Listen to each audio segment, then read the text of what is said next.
What's up guys, Gavin here, and today I am covering a Phantom Knights deck profile, and honestly this deck is just really hits home in a lot of ways. It has all those things that make it like a fan favorite deck. It has good combo potential, it has really awesome artwork, the cards themselves are actually beautiful.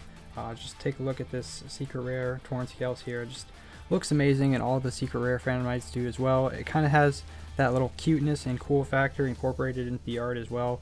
But overall, it just has a lot of synergy, and Ixie summoning is a lot of people's favorite summoning mechanic, and this deck kind of focuses around that. So without any further ado, let's just go ahead and jump right into the video and get into the explanations. Okay, to start for the main deck, we are on triple copies of the Phantom Knights of Torn Scales. So this card is absolutely amazing in this deck. It essentially allows you to set up your graveyard while also serving as an extender while it's in the graveyard. So that just feels really good, and this card's been a real welcomed addition to the deck ever since Phantom Rage got released. So definitely want to max out on him. We are on triple copies of the Phantom Knights of Silent Boots, just because this card is an extender as long as you open up another Phantom Knights monster.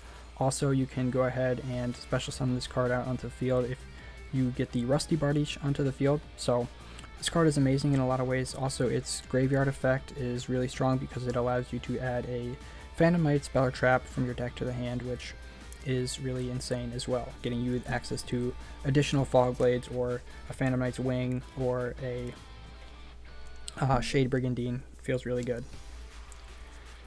And we are on two copies of the Phantom Knights of Ancient Cloak. This card is really good because it allows you to add a Phantom Knights the Phantom Knights card from your deck to the hand. So that's all the Phantom Knights monsters plus Shade Brigandine, because Shade Brigandine is also a the Phantom Knights card. But you don't really need three of this card because the Phantom Knights engine, once you get it going, it burns through, like within 2 turns of playing, you're already all the way through your engine, so you don't actually need more copies of this card.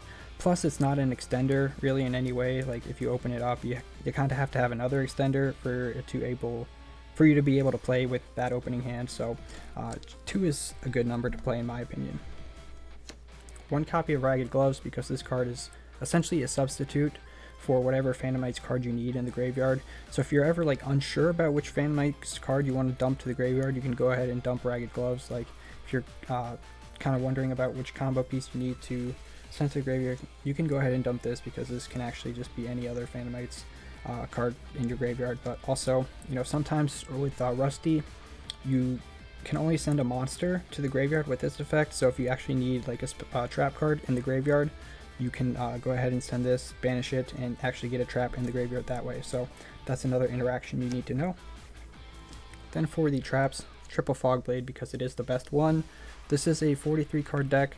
Some people opt to play 2 Fog Blade, but as I said, this engine really does burn through itself really quickly, so having the 3rd Fog Blade I feel like can actually help you get a little bit more value off of those cloaks that otherwise would just kind of be dead in your graveyard later on into the game. So I do like having the 3rd Fog Blade, and also using Rusty's effect again can be pretty nice.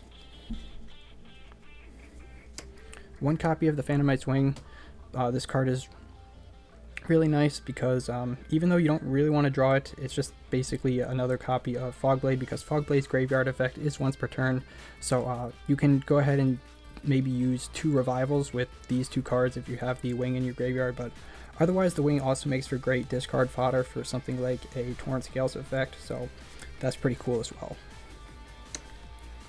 And 1 copy of the Shade Brigandine. So this card is a really nice extender. Sometimes you're kind of stuck on like a Cherubini and you need a dark monster to make the Rusty Bardiche, and maybe you only have a cloak or a Silent Boots in your graveyard. You can go ahead and banish the boots and like add this to your hand and activate it the turn you set it if you have no other traps in the graveyard, and you can make Rusty that way. So it does help you play through interruptions, but also is really valuable for making your rank 4 plays, because Time Thief Redoer has its best effect when it has a trap card attached to it. So this card is a great way to ensure that you actually get that effect of the Redoer as well. For the non-Phantom Knights engine, we are playing triple copies of Tour Guide.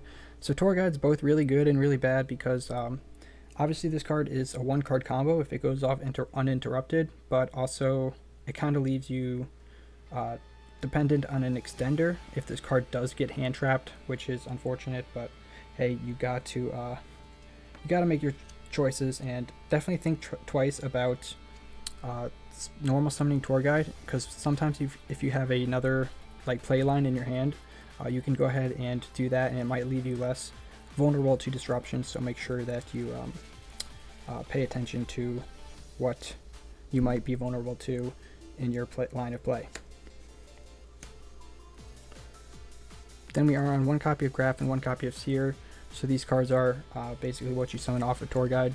We also do play the Edgem Sabers as well, but basically the play is you summon Graph off of tour guide, and then you make Cherubini, and then Graph gets you Seer, and then Seer, once it goes to the graveyard, it brings back your Cherubini from the graveyard onto the field so that you can use it as link material, and that's just a really, really strong play.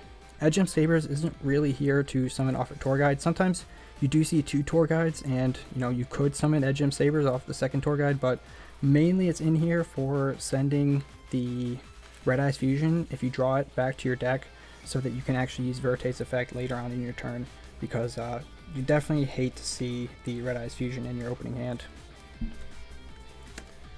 For the extenders, we're playing triple copies of the Kagamucha Knight. So this card is just really strong because it basically makes any other level 3 that you open up, even a hand trap, a way to keep playing the game, because just having 2 level 3s can really just essentially start your combo, and that feels really good. So Kagamucha Knight is absolutely awesome in this deck. For the dangers, just 1 Snake and 1 Jack. I don't really feel like you need the Nessie, just because these are the level 3 ones, and they're pretty much going to guarantee get you a level 3 on the board, so I do just like playing the 2. 1 copy of Tracker and 1 copy of Wielder, because these are just inherent special summons so long as you have a level 3 on the board, so they're definitely a welcomed addition to the deck as well. 1 copy of E-Tele for getting you access to the previous Psychic monsters that were just displayed on the screen, but also this card can get you access to Ghost Ogre, so if you didn't need this card as like an additional extender during your turn, you can go ahead and set this card and bring out the Ghost Ogre on your opponent's turn, so that you can actually use it as like another layer of interruption, which is kind of cool, although very niche and doesn't happen too often. For the Ghost Roll hand traps, we're on triple copies of Ash, just because it's the most generic hand trap of the format, and I really think that Ash is pretty good right now. 2 copies of Ghostbell and Haunted Mansion, so this card is also really good in the format. There's some nice targets to hit with this card, so also, level 3 and welcomed addition to the deck. 1 copy of Ghost Ogre for emergency teleport, and just kind of a miscellaneous hand trap that is actually somewhat decent in some matchups and no one expects it. 3 copies of Effect Veiler, because this is also one of the better hand traps in the format. Being able to hit Tri-Brigade monsters feels really good, and also we cannot play Imperm in this deck, so just having some form of monster effect negation during their turn is pretty good. And 2 copies of Skullmeister. So I was debating putting actual back row removal in the main deck for this, but you could replace this with like Cosmic Cyclone if you wanted to, or Twin Twisters, but I really think Skullmeister has some nice applications, mostly against Prank Kids, but even against Tri-Brigade too. It has some good applications when they try and get their graveyard train rolling. You can stop it in its tracks, and that feels pretty good. So Skullmeister, not bad either. 1 copy of Called by the Grave, just for stopping our opponent's hand traps. And then lastly, to round it off, we are playing the Brick package to make our Dragoon, because even though Dragoon is just, kind of hated by this point and probably is going to get hit in some way on the ban list, whether it's Dragoon itself or its accessibility cards with Verte or Red Eyes Fusion, it's probably coming, so we're probably not going to be able to do this in the next format. But man, these cards just really do make the deck a lot better if you are trying to play the deck competitively, because just even when you get hand trapped twice, you can still make Dragoon sometimes, and that just is really good, because once your opponent is already down 2 cards, they're playing with 4 cards in their hand, and now they have to play through a Dragoon, It is really unfair, but if you are trying to win games with this deck, I would recommend playing the Dragoon package. But after the next ban list, I doubt we will be able to. So that's it for the main deck. Let's go ahead and go into the extra deck. Okay, to start for the extra deck, we are on one copy of Cherubini, just because this card is amazing. It allows you to set up your graveyard as part of a cost for its effect, actually, which is really insane. The actual effect to boost its attack really is entirely irrelevant, pretty much. But also, it's just link material for your link plays, and also has a effect to protect itself by sending another card you control to the graveyard, so that you can kind of keep it around on the field. Sometimes you can also get 2 dumps off of this card if you do keep it around, which that's pretty insane, although it doesn't really come up super often. But yeah, Cherubini is just really amazing in this deck. One copy of Rusty Bardiche. This card also sets up your graveyard, but can set up your back row too, because it dumps a Phantom Knights monster from your deck to the graveyard, and also sets a Phantom Knights spell or trap in your back row, which is really insane. This card was on the ban list for a while and definitely deserves to be there, although right now it's a pretty fair card in my opinion, and it's definitely a hand trap magnet. You don't need 2 of this card or Cherubini in my opinion, just because, as I said, once you get your engine going, you're just burning through it in 2 turns. So yeah, Phantom Knights of Rusty Bardiche is really good. And you can also bring it back with the Phantom Knights traps that get sent to the graveyard. One copy of Appaloosa for allowing you to kind of set up a lot of monster negates going into your opponent's turn, and this card's really good because it also can pretty much just forces your opponent to Nibiru you at a certain point in your combo, or else you're just going to make this card and just make their hand traps dead, because this card will negate them.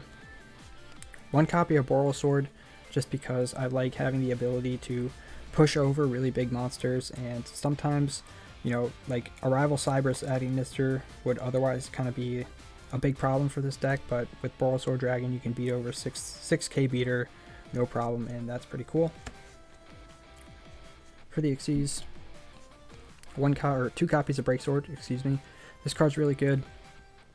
Going first or second, it can allow you to go into rank 4 Xyz plays, but also just pop stuff on your opponent's board, which is really good. Also works really well with Rusty, because I forgot to mention that Rusty, if a Dark Xyz monster is special summoned to his zone that it points to, you get to pop something on the field, so you can go ahead and pop the Break Sword and use Break Sword's effect to make a rank 4 play on your first turn, which is pretty good, but also can allow you to go for OTK plays as well. One copy of Leviair, because a lot of the times when Phantom Knights monsters are brought back from the graveyard, they would banish themselves. So having the option to go into a rank 3 Xyz monster to kind of circumvent that banishing of your Phantom Knights monsters is really nice, and being able to bring back Phantom Knights monsters from the banish pile can be pretty clutch too. One copy of Time Thief Redoer. So we are not playing the Dark Rebellion Xyz Dragon, unfortunately, or Dark Requiem Xyz Dragon, excuse me, just because it's just a little bit too vulnerable, and I really do feel like this deck can just put up enough monster negates as it is with something like an Appaloosa. You don't really need to commit to going for the Dark Requiem, even though Dark Requiem is a monster of a card. It's just a little bit too vulnerable, and it's kind of hard to get there. So I decided not to play it, even though I love the card and it was the first ultimate rare that I ever opened. So Time Thief Redoer is a nice little interruption on your opponent's turn. If you have a trap card attached to this card, you can get the effect to place 1 face-up card your opponent controls on the top of their deck, which is pretty cool. And it's pretty easy to get the trap card, because Phantom Knights of Shade Brigandine can get you that roll for this card, so that's pretty cool as well. 1 Raider's Knight, just because this card can allow you to OTK out of left field with Arc Rebellion Xyz Dragon. If you don't know what this card does, basically Raider's Knight can allow you to rank up or rank down, essentially by detaching a material. So a lot of the times what you do is you rank up into Arc Rebellion, and Arc Rebellion can detach and then gain material or gain attack equal to the attack of all other monsters on the field, which is pretty cool, and can just allow you to swing for some huge damage. 1 copy of Downerd Magician, and then 1 copy of Zeus. These cards are just pretty good in this deck, because all your Xyz monsters that are like really easy to go into are level 3. So just Downerd and Zeus kind of feels like a little bit of a natural fit to me, and I like having the option to kind of clean my opponent's board going second. 1 copy of Verte and 1 copy of Dragoon. Play these cards while you can. If you don't have them, I wouldn't buy them. But yeah, I mean, they definitely do make the deck better, as I said before. And then to round it off, 1 copy of Link Spider to essentially make a Nibiru token or a Shade Brigandine into an effect monster, so that we can make the Verte Anaconda a little bit easier, because that definitely can come up sometimes. So that's it for the video, guys. I really do hope you enjoyed it. It's a ton of fun to play around with this deck, and who knows, after the ban list, we'll probably have Dragoon banned or Verte banned, or, you know, some way of accessing Dragoon hit on the ban list, so that we actually won't be able to really play the Dragoon stuff in this deck, which is fine. You know, I do think Dragoon is too strong, and getting hand trapped twice and then still making Dragoon is really not fair, in my opinion. So we're definitely going to have to go back to the lab again and experiment with some other ways to put maybe Omni Negates on the board, maybe even play a Ready Fusion and Instant Fusion package to access a level 5 tuner monster in the Sea Monster of Theseus, so that we could make like maybe a Borreload Savage Dragon, so that we do have access to an Omni Negate, because at the end of the day, those monster negates are only going to get you so far, and going overboard on monster negates is kind of just overkill and doesn't actually win you games that you otherwise wouldn't be winning. So that being said, I really do appreciate you for watching all the way to the end, and with that, I'm going to leave you with a peace out. Have a nice day. Goodbye.